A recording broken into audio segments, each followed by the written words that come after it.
Hello guys, welcome to CGeeks. Today our topic is how you can active WhatsApp auto reply option in your mobile phone.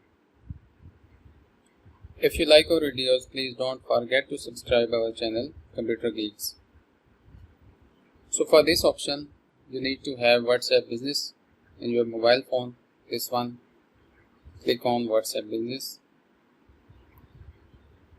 Go to Setting. Then go to Business Tools. Then Away Message, this one. Turn on Send Away Message option.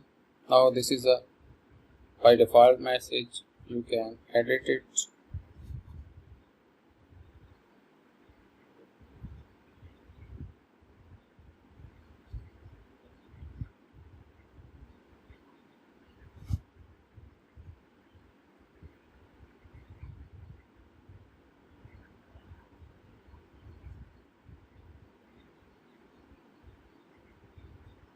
So this is a custom message by your choice.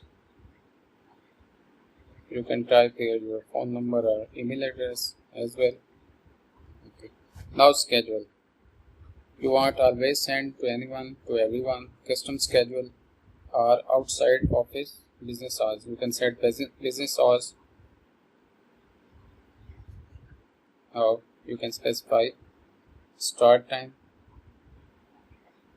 Currently it's 3:30 in today. End time you can specify end date and time like this one. Specified. Recipients. In recipients you can send to everyone or which are not in your address book. Everyone except only send to specific contacts. I am selecting for not in contact. Now that's okay. You need to save. Now WhatsApp auto reply option has been enabled in your phone. Thanks guys for watching and learning.